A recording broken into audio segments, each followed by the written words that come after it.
ছাত্র আন্দোলনটি ছিল বৈষম্য নিরসনে অত্যন্ত গুরুত্বপূর্ণ বৈষম্য বিরোধী ছাত্র আন্দোলন। বৈষম্য বিরোধী ছাত্রদেরকে স্পেশাল পুলিশের এসপি এবং হলো এনএসআই 4 জন, রাজাপুরে 2 জন, নরসিটিতে 2 জন এবং কাঠালিয়ায় 2 জন। আমরা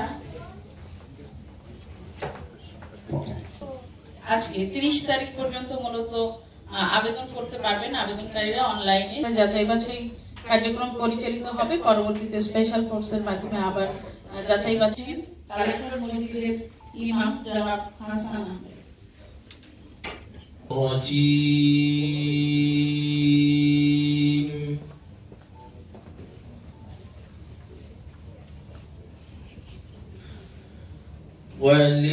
ولكل شيء قدرها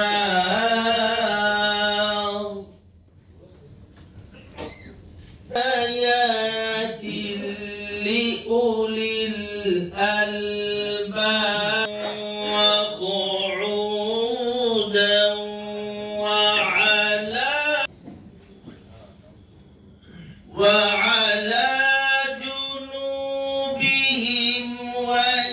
ويدات والأرض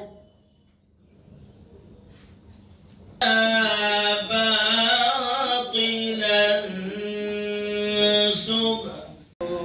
ডাকে আমি সারা দিই। তারপরে পুলিশের গুলিতে আমার 2টি চোখই, এক চোখ ডেট হয়ে যায়, অলরেডি ডেট হয়ে গেছে, আর এক চোখ কিছুটা 100% এর ভিতরে 10% দেখি। আমার হাঁটা চলা করতে, রাস্তা পারাপার হইতে অনেক ঝামেলা হয়।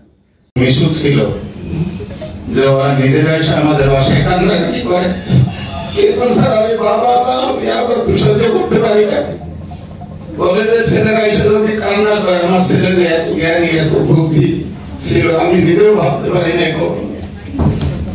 আমরা যদি ছেলে মেয়ে নিয়ে মানুষের মতন মানুষ করতে পারি, থাকতে পারি, বসবাস করতে পারি।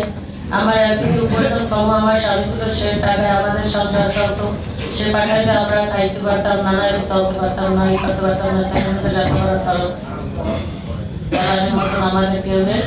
সরকার যদি আমাকে সাহায্য করে তাহলে আমরা চলতে পারি। সে মারা যাওয়ার 3 দিন পর আমার প্রথম বিবাহ বার্ষিকী ছিল। আমরা অনেক গান করি, আমি সবসময় তাকে বলতাম যে আমাকে কি গিফট করবা। সে বলতো যে হ্যাঁ আমার মনে আছে, আমি তোমাকে এটা প্রকাশ করবো না। কিন্তু এইটাই মনে হয় তার লাশ, এইটাই আমাকে গিফট দিয়ে গেছে। আর তার 4 দিন পর আমি জানতে পারি যে আমার অন্তঃসত্ত্বা। আমার এই বাচ্চা আসতে আসতে, ওর তো কোনো দোষ ছিল না, ওরে কেন এরকম করতো। আমাকে অল্প বয়সে বিধবা করতো। আমার হাজবেন্ড অন্যায় প্রতিবাদ করতে গিয়ে সে মারা গেল।